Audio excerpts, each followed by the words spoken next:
You have power over your mind, not outside events. Realize this, and you will find strength. Everyone quotes Marcus Aurelius.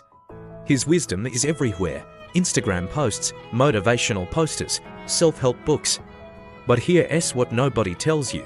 Marcus Aurelius didn't find inner peace just by thinking profound thoughts.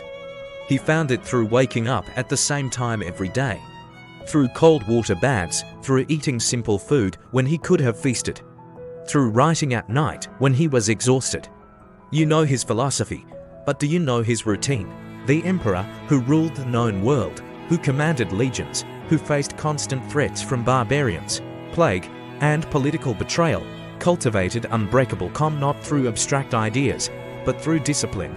This video is about how he actually lived.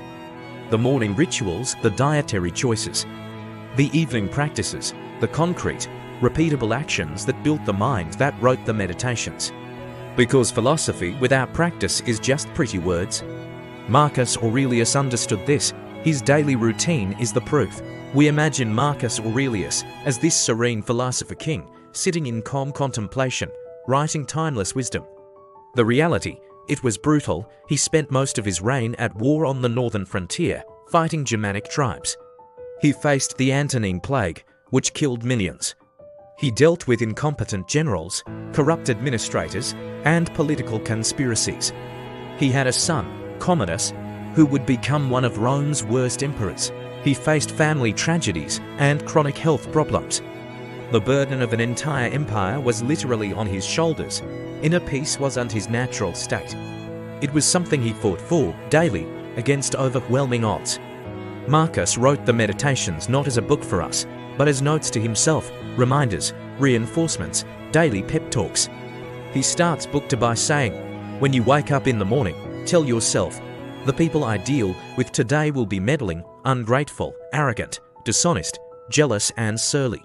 This isn't abstract philosophy. This is a man preparing himself for another difficult day. It's practical mental preparation. The Meditations reveals his routine through what he emphasizes: self-examination, preparation, reflection, diet, exercise, and sleep. Not grand theories, but daily disciplines. Our sources are limited, of course. We have the Meditations itself, Cassius Dio's history, and a few other texts. We can't reconstruct every hour of his day, but we can identify the patterns and disciplines he clearly practiced.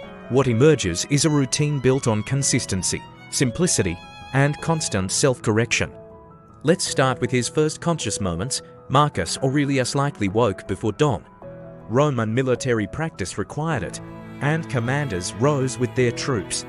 His first act, based on his writings, was deliberate mental preparation. In Book 5, he writes, "At dawn, when you have trouble getting out of bed, tell yourself, I have to go to work as a human being. What do I have to complain of if I'm going to do what I was born for?" This wasn't just motivational fluff. This was psychological armor, setting his mindset before the world's pressures could crash in. He also practiced what the Stoics called premeditatio malorum, or negative visualization. He'd imagine the worst things that could happen today. Not to create anxiety, but to prepare mentally. That passage about difficult people, that's him doing it. He'd mentally rehearse. A general will bring bad news, an advisor will lie, someone will betray my trust. By imagining these scenarios before breakfast, their actual occurrence became less destabilizing. Preparation removes the sting of surprise. After that mental work, his morning was defined by simplicity. As emperor, he could have demanded anything, but he chose discipline. Cold water baths were a standard Roman practice for health and vigor. Not the hot, luxurious baths reserved for the evening, but a sharp, cold plunge to wake the body and sharpen the mind. His breakfast was simple too: bread, maybe some fruit, water, or diluted wine. This wasn't about punishing himself. It was about removing decision fatigue and attachment to comfort. He started his day with self-control, not indulgence. Then, before his public duties began, he would write. The Meditations were likely composed in these morning sessions and late at night. This wasn't polished prose for publication. These were personal reminders, philosophical exercises, a way to work through problems on the page. He was literally coaching himself on how to approach the day. His diet was another form of discipline. Marcus Aurelius could have eaten the most elaborate Roman feasts imaginable, but he chose moderation. Sources say his diet was plain even by Roman standards: bread, cheese, olives, figs, and moderate portions. This served multiple purposes. Physically, it helped him avoid the sluggishness of heavy meals. Mentally, it was a daily practice of detachment from pleasure, proving to himself that he controlled his desires, not the other way around. Physical exercise was also key. As a commander, he exercised with his troops. This wasn't just for fitness, it was for mental discipline and to show solidarity with his soldiers. Running, weapons training, maybe even wrestling. The Stoics believed in the mind-body connection, and Marcus embodied this. A disciplined body supports a disciplined mind. Even hygiene was a ritual. The Roman bathing routine wasn't just about getting clean. A cold plunge in the morning was stimulating. A hot bath in the evening was relaxing and therapeutic. Each mundane act, bathing, dressing, eating, became an opportunity for mindfulness, for doing each task with full attention. His days were filled with meetings, military planning, and judicial decisions. Constant demands from difficult people, so how did he maintain his calm? First, his morning preparation created a buffer. He'd already anticipated the difficulties. Second, he constantly returned to his core principles. He'd remind himself, you can't control others' actions, only your response. Focus on what's in your power. Their opinion of you doesn't change who you are. These were real-time techniques to manage his own emotional reactions.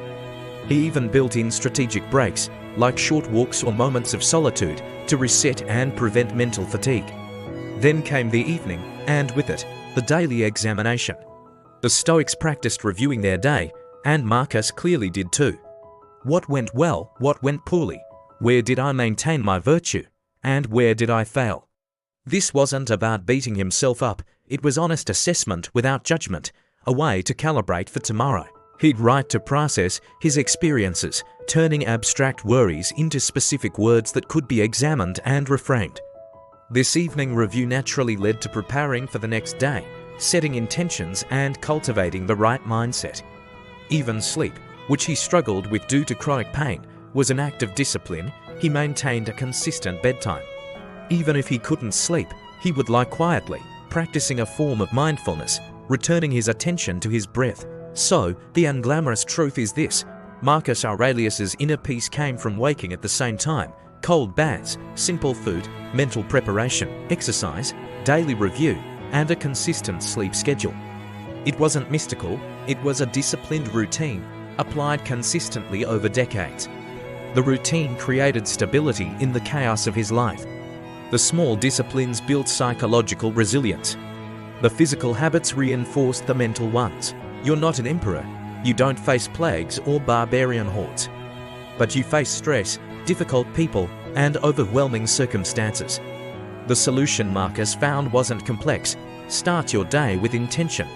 Eat simply, move your body, take breaks, review your day honestly. Write to learn, maintain sleep discipline. It's not one big change, but small, consistent practices done daily. The meditations endures because it's relatable. Marcus wasn't preaching from a state of perfection. He was documenting his struggle and sharing his tools. His daily routine worked not because he was an emperor, but because he was disciplined. You don't need his resources. You just need his discipline. Wake up, prepare your mind. Eat simply, move, reflect, write, sleep, and repeat tomorrow. That's the routine. That's the secret. Inner peace isn't a destination, it's a practice. If this inspired you, share it with someone who needs to hear that peace comes from discipline, not just inspiration. Thanks for watching.